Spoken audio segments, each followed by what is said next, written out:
This time I'm reading Giraffe and Bird by Rebecca Bender. To listen to more stories like this, please subscribe to this channel. Thank you. Giraffe and Bird.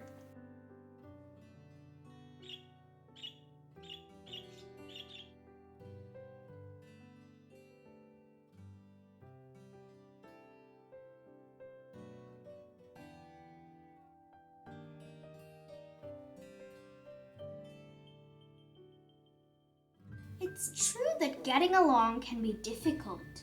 If the bird could tell you, he'd say he can't stand the giraffe. And if the giraffe could tell you, he'd say he can't abide the bird.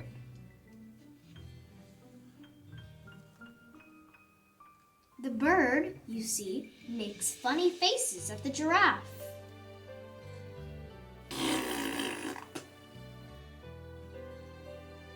And the giraffe sticks out his long tongue at the bird.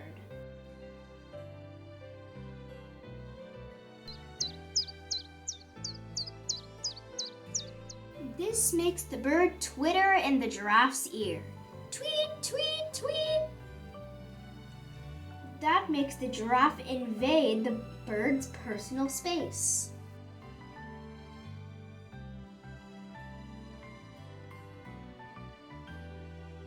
Some days the giraffe has bad breath.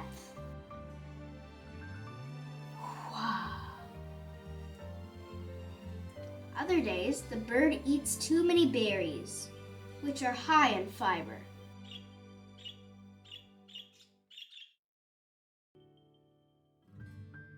Frequently, the giraffe makes loud noises when he chews his food with his mouth open. Smack, smack, smack. Often the bird tears apart a slimy worm in front of the giraffe. Slurp.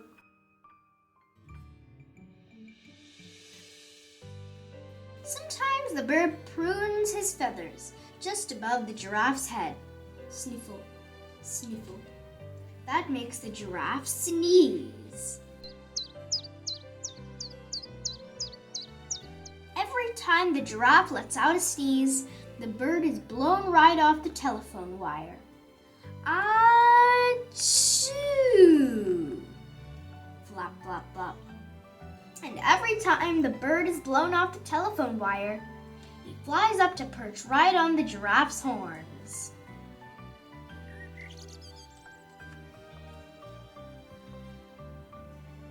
When the bird perches on the giraffe's horns, the giraffe swats him with his ears. Swat, swat, swat. When the giraffe swats the bird with his ears, the bird pecks him with his beak. Peck, peck, peck, peck, peck. The pecking makes the giraffe shake his head until they are both dizzy. Dizzy and woozy, they both tumble to the ground. Thud!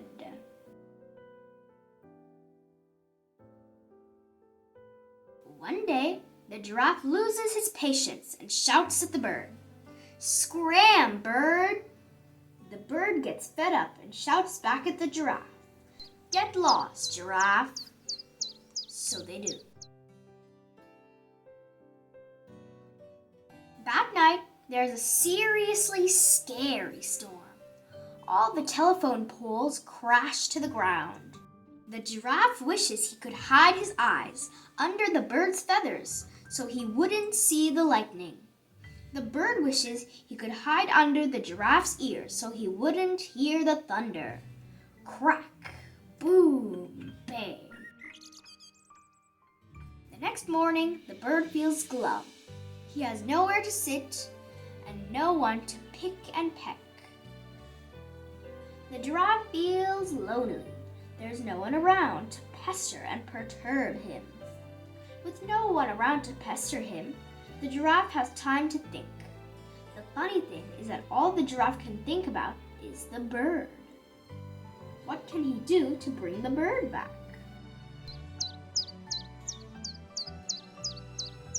The giraffe agrees to help the telephone company for a while. He doesn't have to wait long for the bird to return. He also doesn't have to wait long for the bird to start making faces again. Smack, smack, swat, swat, swat. Slurp, peck, peck, peck, tweet. Flap, flap, flap, tweet. Thud, tweet. Wow. Now it's true that getting along can be difficult. And if you ask these two, the giraffe might still say he can't abide the bird. And the bird might still say he can't stand the giraffe. But we know better.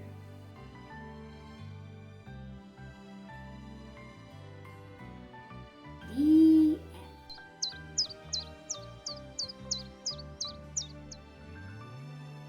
Thank you for watching. I hope you liked this video. Please share with your friends what you learned today. For more videos, please subscribe. Thank you.